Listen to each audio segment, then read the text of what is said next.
Well, it is absolutely one of my most favorite shows. We have Tiffany back from Nook Cranny. I'm so excited. Yesterday, I get a message from her. She's like, would you hate me if I changed what I was doing? And I'm like, well, of course, I would never hate you, but what do you have in mind? Because she was going to do an Advent tree. I said, sure, no problem.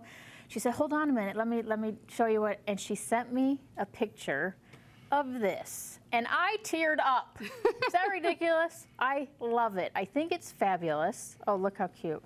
It's much bigger than I thought it was going to be. And she's just going to show us how to make it today. What she does is she gets our imaginations going. Yes. Because this, she saw it on Pinterest. She went outside, she took a pallet apart, and she put it together in, what, 20 minutes? If that. It was extremely it's easy. just great to get your imaginations going. There's pallets everywhere. There's scraps of wood. I mean, I'm just so excited. I'm not kidding. I teared up yesterday. It was ridiculous. I'm excited for you. I mean, I love the Lord and I love Jesus, and this is just the epitome of the Christmas season. It really is. So I was just so excited. That's why I'm so happy that you like it. Yes, the Advent calendar we were really excited about, but we felt that once I saw this, I was like, this was going to be easier, I think, for people at home to make, because you can get the supplies anywhere. Now, but if you're interested in the Advent calendar, just go on Nook Cranny, because she has it on there, so you can see what it looks like. It's actually a 4-foot tree. We've got ornaments, paint, everything you need to make it yourself at home. It's perfect. Is that going to be your make and take? That's going to be our take home for November. Yes. Take and make. Yep, that's it. Yep, for November. So we still have that. This was just a little something I literally saw yesterday on Pinterest, and I thought, let's do it. Okay, so I'll tell you about the supplies, and then you're going to build it. I'm so excited. Let's do it. So we had a pallet in the back of our shop, and I took it apart using these tools right here. The first thing is our Ryobi. It's powered by just a battery. Super easy. No cords. No cords. It's great. I love it. It's not intimidating. I use it all the time. And you do this in all your workshops too now. You're getting more into We have all these in our tools, workshops. right? We don't always use the heavy, the staple gun or the saw, but we have them there in case we need them. Everything else, though, the drill and all that other good stuff we do use. So I actually pulled the pallet out and sawed up the pieces with this baby right here. And then you're going to get to use the staple gun. Yes. I'm excited. Yes, battery operated. They're perfect to keep at home and whatnot. And then we have our cordless drill. So this project is literally 6 pieces of wood. Look at this. It's just scraps of wood. Scraps of wood. Now, we usually don't like reclaimed wood just because you never really know where it's been or where it's from. Pallets, not all pallets are good to grab off the side of the road, because there could have been batteries, battery acid. There could have been a lot of stuff. Things. So they're treated to last a long time with chemicals. So make sure you know where it's coming from. Yes. And if you don't know where it's coming from and you want the wood really bad, a bleach to water solution, wipe it down, spray it, let it dry, and it should kill anything that's on it. So that's good to know. Yes. So these 6 pieces of wood is all you're going to need. Yes. And then we're going to put it together, and then I'm going to give you this, and you're going to make it. Should we take this off? Yeah, we'll go ahead and take this off. We'll just put it back here, and then we'll come back with it. And I'll put everything in its spot. So we've got the top.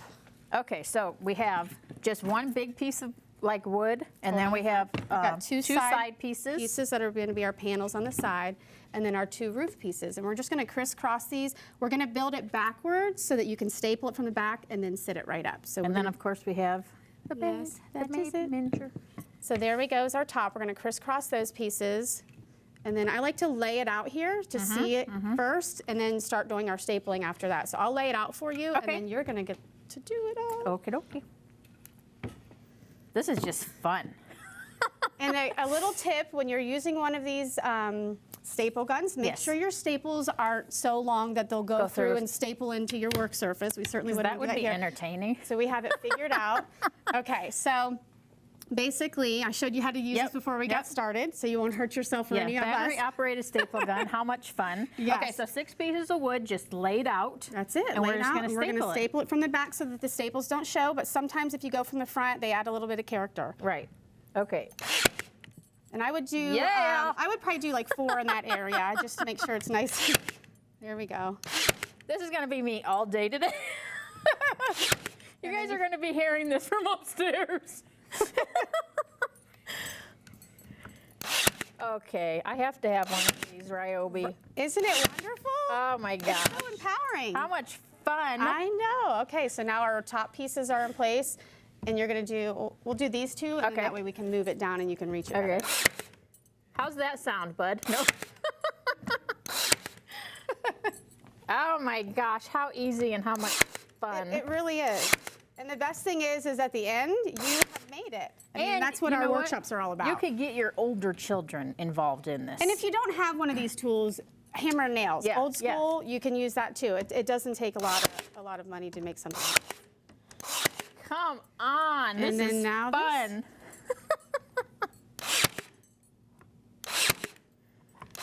Okay. Like that? The moment of truth. Are you ready? Oh my gosh. Oh, I'm behind you. There it is.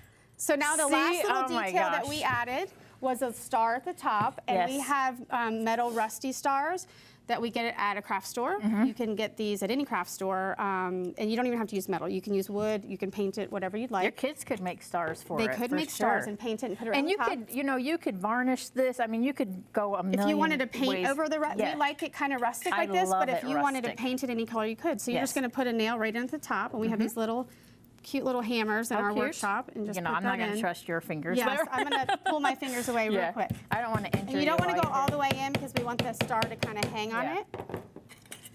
Holy moly, this is fun. And we made ours freestanding. Seriously. So that you can either put it on your front porch, you could put it in your yard, and you can really put it inside your house. It's really wherever you want to. Sure. We to make it freestanding, we just took another piece of scrap wood and we added a little hardware hinge to it. And you can see it on the back of here. That's it right there. So yeah, you just add it and it adds a little leg to the back, it would like so it stands up by itself. Yep. Oh my gosh, this is so cute. So we posted a picture of it yesterday. Everybody fell in love, and I'm putting my 12-year-old brother to work today. We want to buy one. We want one. I told my little 12-year-old brother that he can make them. One of these days, we're going to talk about the miracle that her mom and brother is, seriously, because you're not going to believe it. And I can't talk about it. Right. But that's it. It was so easy, wasn't it? Oh my gosh. And you built it yourself. Isn't that so much fun? So much fun. Okay, so go to her web page. It's Facebook on Nook and Cranny on Facebook. The information will be up on the screen when we're done. And then we're going to go back to Arthleen. We'll see you next time.